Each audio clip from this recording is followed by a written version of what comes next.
I also think it's good for your gut to be wrong sometimes because that's a learning experience.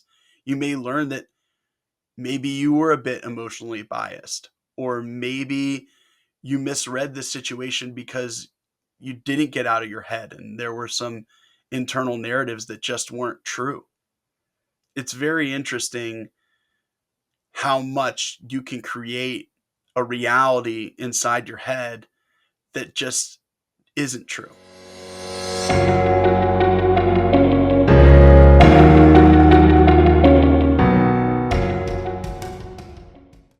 Hello, and welcome to Enter the Nebula, episode 28.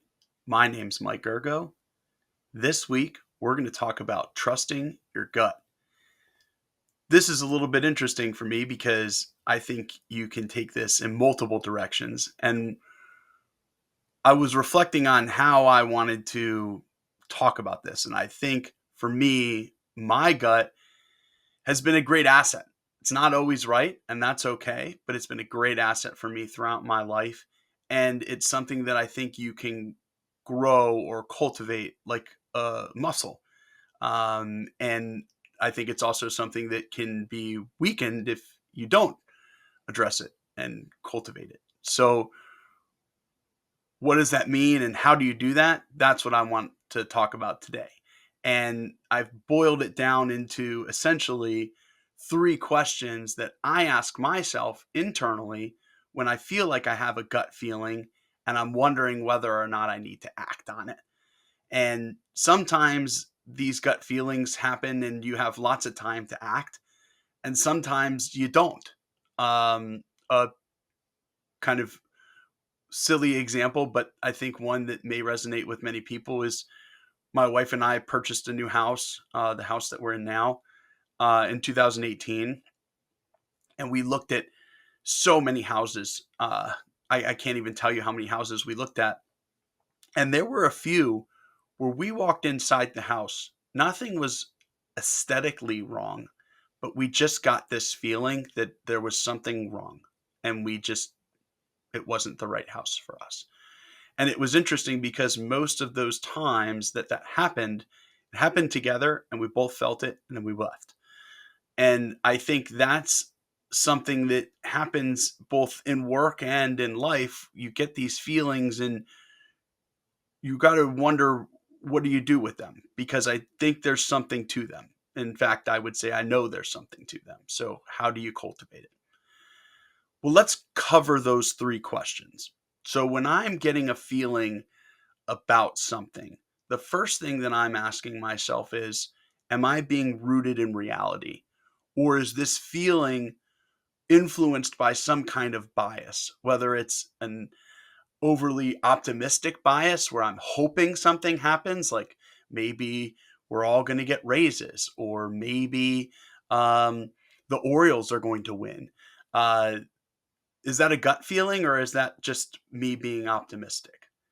And the same thing can be said on the other side of the spectrum, the pessimistic side of the spectrum, where I'm not going to get the promotion, or that person didn't like the conversation that I had, or gosh, that comment I made did not go over well. Am I just being pessimistic, or do I need to go on an apology tour because the conversation did not go well? These things are important to ask yourself. And the best way to stay rooted in reality is to continue to get feedback from other people outside of your own brain. I think the more we live inside our own brains, the narratives and voices can become very complicated and very stressful. Get out of your brain. When I first started writing this newsletter, you don't really see it, but I'm going to tell you, multiple friends, different professional connections, I'm reaching out to them. Hey, does this sound good? Do you think that it's impactful? Um, are people going to get something out of this? And am I coming across in a positive light? Or am I painting myself in a negative light? And you have to have a network of people around you who are going to be honest with you, because it's good to have people to build you up.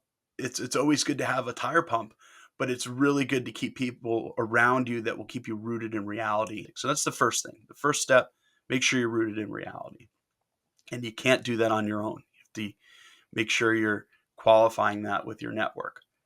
The second step is to determine what's the best course of action to do with this feeling, whatever it is, right? So if my wife and I are looking at that house and it doesn't feel right, well, our best course of action is to leave.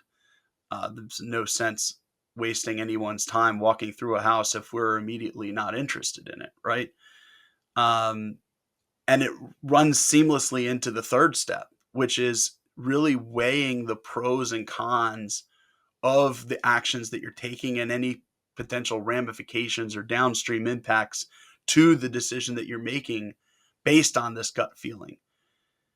Because you may find that you don't want to make any decisions or actions until you go get some data to support that gut feeling, right? When I have been over projects or managed people over projects, oftentimes as project managers, you start to get a feeling whether the project's going one way or another. And there's not much you can do until you have data to support it.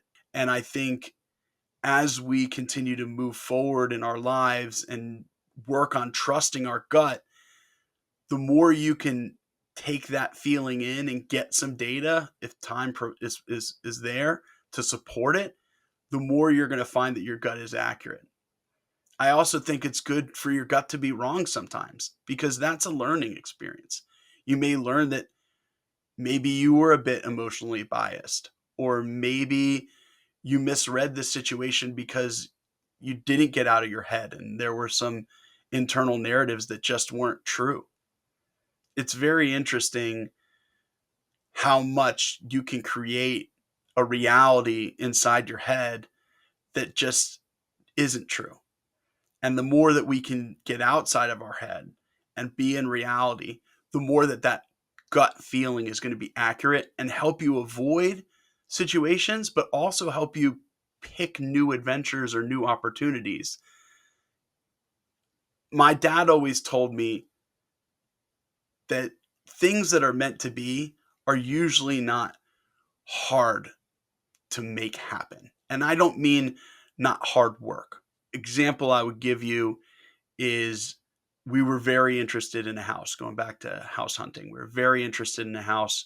I thought it was perfect. It had the garage we wanted. It had kind of a funky vibe, which my wife loved. But the way the seller was moving and the way some of the inspections were going, it just felt like we were putting a square peg in a round hole, if you will.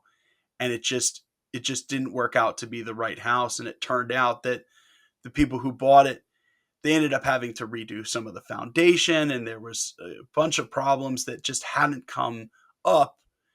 And we avoided all of that just by saying, you know what, is starting to feel too much. And so I don't want people to take that as, I'm not saying not to work hard for things. That is not what I'm saying. What I am saying is, if you are working hard for something and you feel like you keep hitting your head against the wall, or that it just doesn't feel like it's right, maybe that's your gut telling you that you're wasting your time and you need to point yourself in another direction. So finally, if you've done those three things, we've asked ourselves if we're rooted in reality. We've asked ourselves, what do we think the best course of action is based on this gut feeling. We've weighed our pros and cons. The next thing to do is just to execute and to learn. One of my favorite things to say as a coach is, practice doesn't make perfect, right? Perfect practice makes perfect, which is like the ultimate coaching cliche, but it is so true. If you practice something over and over and over again and you create a muscle memory, but it's wrong, it's not going to help you. So really, you have to take into account when your gut is right and what kinds of things led to it being right, and then continue to try to recreate that. And then understand when your gut was wrong and maybe what were some of the things that contributed to it being wrong, and then learn from them. And that, I think, is how you refine that tool and how to trust that feeling that's deep inside of you that says, hey, maybe this isn't the right thing to do, or hey, maybe this project's not going right, or somebody's not telling me the full truth, or I think something is amiss, or man, I think this could be a great opportunity, or we should get ahead of this. This is a trend we want to be ahead of. Those feelings are real. And I think the more you can refine them and the more you can stay in tune to them, the more successful you'll be. If you want any help working on any of those things and are looking for some kind of a professional or personal coach, I'm always available. Please send me a message to learn more.